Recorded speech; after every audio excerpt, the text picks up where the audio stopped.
Продолжаем разговор. Значит, сошли в парк мы вот в эти ворота. Там у нас Ясакаджинджа и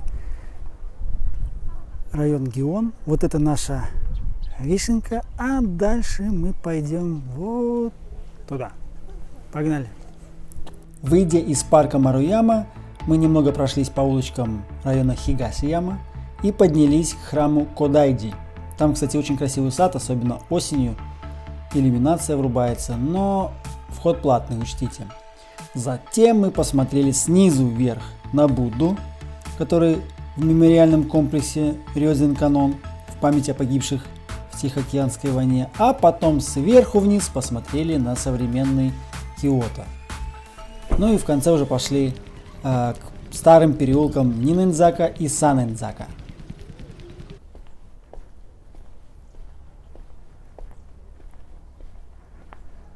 А вот и они, старые улочки, и без туристов.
Эти узкие улочки вывели нас к следующему объекту нашего внимания – Кийомидзу-дера, что переводится «храм чистой воды».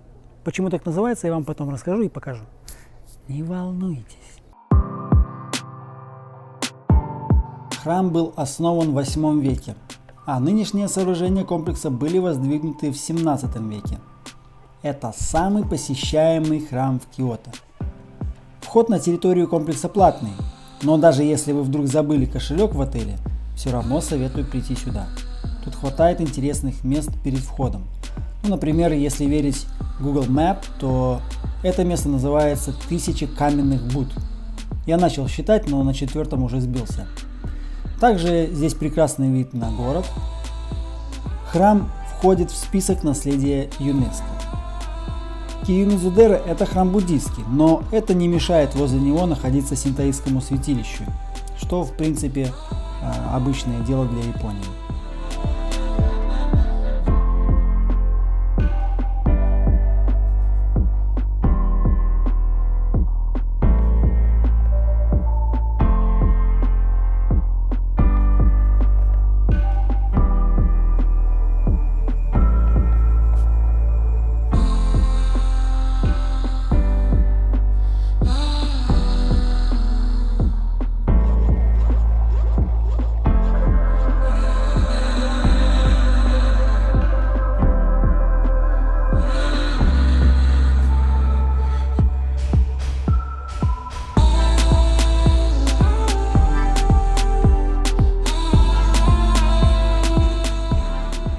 Этот вид на храм просто визитная карточка Киото. Изображение храма существует на всех видах сувенирки. Обратите внимание на крышу. Верхняя ее часть выпуклая, а нижняя, хотел сказать впуклая, вогнутая. Главное святилище храма известно своей террасой, опорами которой служат более сотни деревянных столбов высотой 13 метров. Есть японская фраза «спрыгнуть с террасы Киёмидзу», что означает испытать удачу. Ну да, если выживешь после прыжка с 13 метров, то да, ты удачлив. В период Эдо зарегистрировано 234 прыжка, 85 выживших. Все опоры сооружены без единого гвоздя. Но не могу не сказать, что совсем недавно завершилась реконструкция террасы в преддверии Олимпиады, которая длилась довольно долго, несколько лет.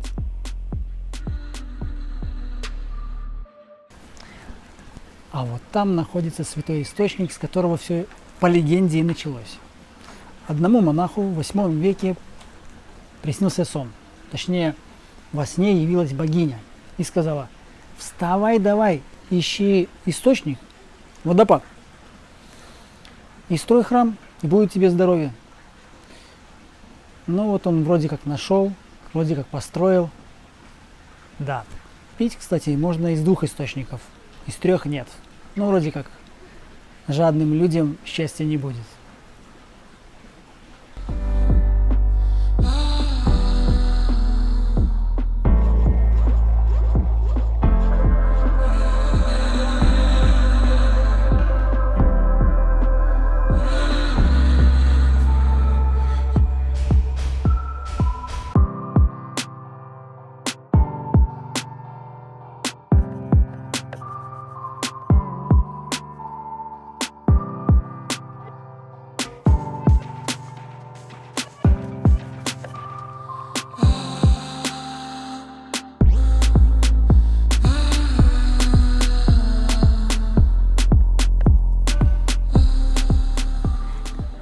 Я понимаю, вы бы смотрели, но придется вам смотреть на мое лицо. Пардон. Все, в общем, мы покинули храм чистой воды Киёмидзу-дера и идем к последнему месту на сегодня. Сейчас я выровняю камеру. Видите, даже камера на меня смотреть не хочет. Так вот.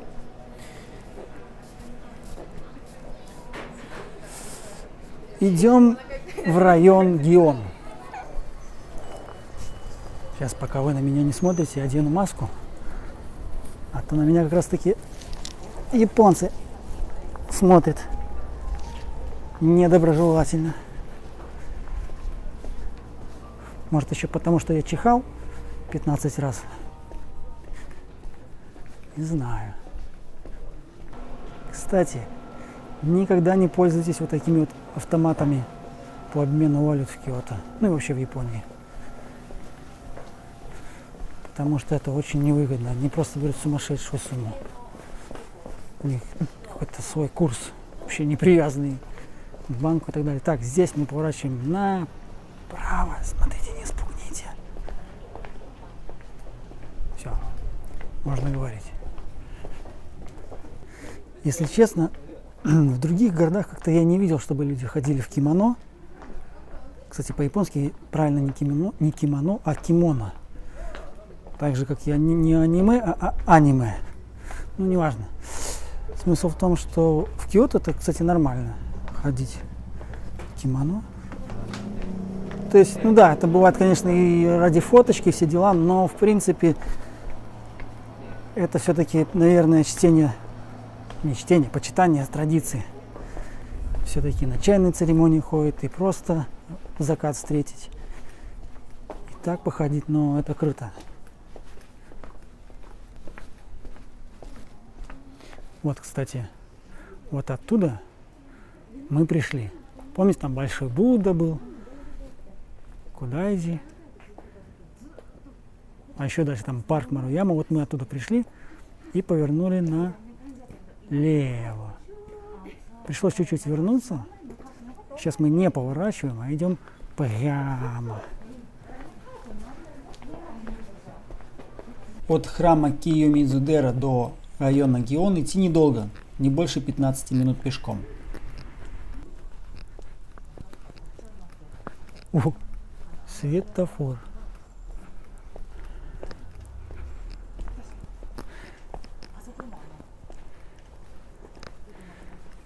Это не мне кланяться, если честно. Как хотелось бы, но нет.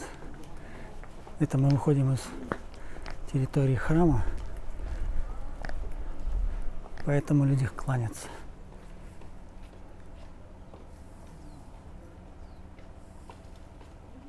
Все, пойдем дальше. А вот, кстати, и он.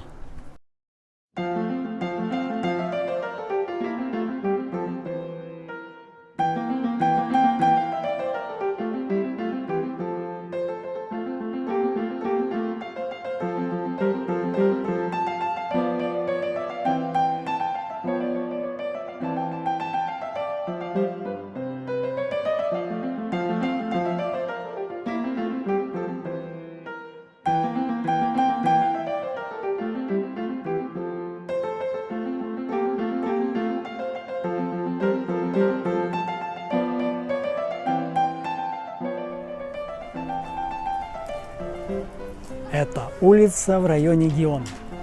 Район Гион известен тем, что это район гейш и чайных домиков. Да, это здание примерно эпохи Эдо, 17-18 век.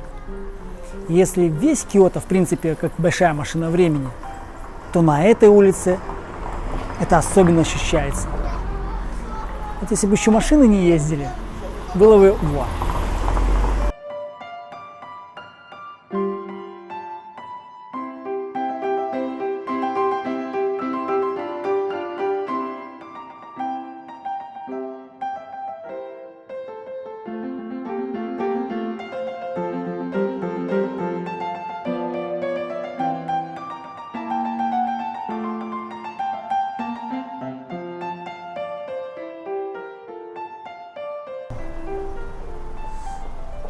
Мы пришли оттуда, выходим отсюда.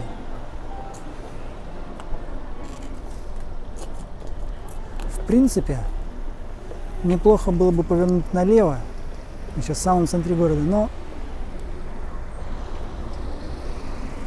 мы пойдем на север. А мы пойдем на север. На север!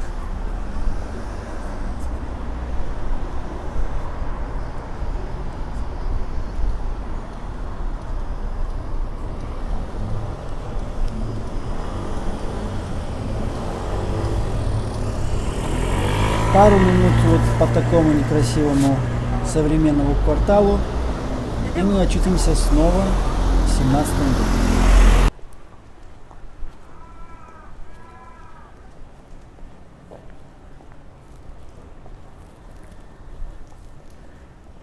Ну, в общем, в принципе, можно было вот так вот обойти. Сделаем вид, что мы так и сделали. Вернулись сюда.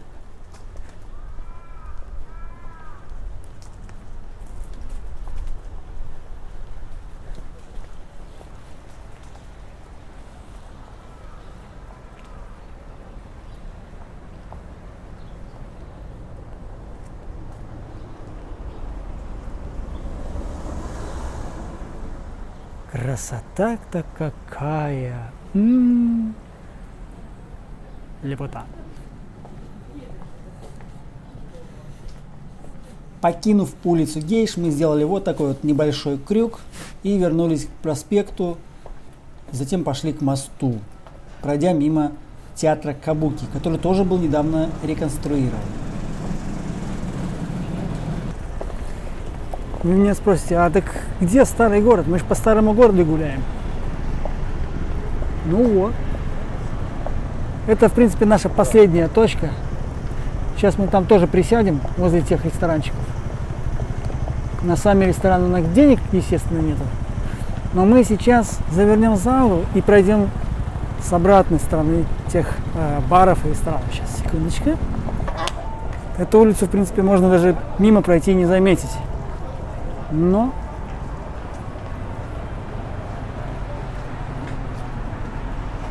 мы все заметили.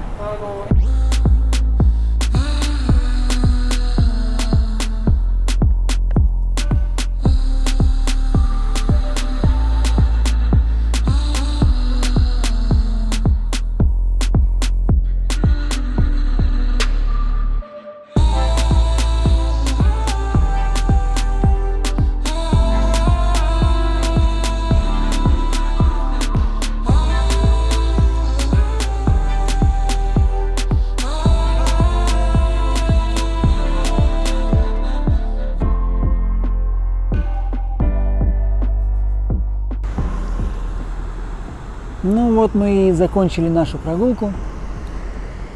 Почти дошли до Императорского дворца, с которого мы начали.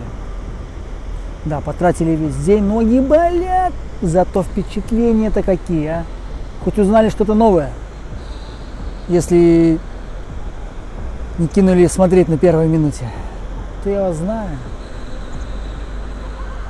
Да, идеальное место, мне кажется, чтобы встретить закат, хотя сегодня облачно.